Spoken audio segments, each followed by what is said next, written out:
আমাদের আপনি যে বয়স সীমা আর কি, যে মানুষ কত বছর বাঁচবে, গড় আয়ু এটা কমে যাচ্ছে। এটা অস্বাভাবিক ব্যাপার আর কি, যে নর্মালি গড় আয়ু বাড়ে কিন্তু আমাদের কমে যাচ্ছে।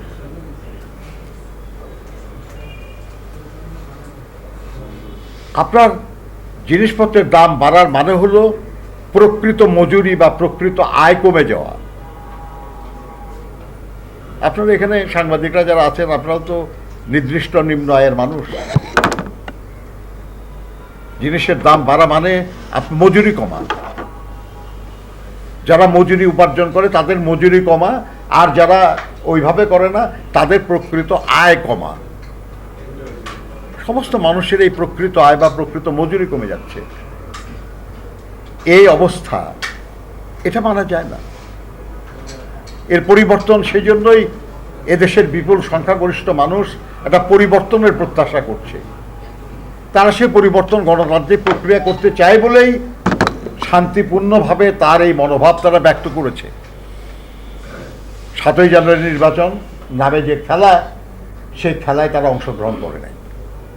এর মাধ্যমে তারা তাদের প্রতিবাদ জানিয়েছে, তাদের ক্ষোভ প্রকাশ করেছে, তাদের প্রতিবাদ তারা প্রকাশ করেছে। কিন্তু এই সরকার এটা পরোয়া করে না। তারপরেও লজ্জা শরমের মাথা খেয়ে তারা বলে তারা নাকি জনগণের দ্বারা নির্বাচিত, জনগণের সমর্থন ধন্য হয়ে তারা আজকে ক্ষমতায় আছে।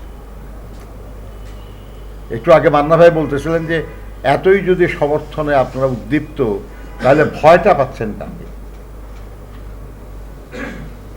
হয়তো পাওয়ার কারণে, কিন্তু তারা জানে যে তাদের এই দাবি অসার, ফলে ভয়ের ব্যাপার আছে। জনগণের বিক্ষোভ, জনগণের বিদ্রোহর ভয় তারা করছে।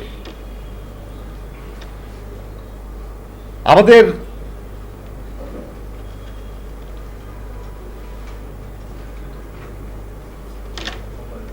এদেশে মানে সাধারণ মানুষ বড় কষ্টে আছে। আমরা যারা শ্রমিক আন্দোলনের সঙ্গে প্রত্যক্ষ পরোক্ষ যে কোনোভাবে জড়িত, বিশেষ করে মতিন সাহেবের আলোচনা সবার জন্যই বলছি আর কি, যে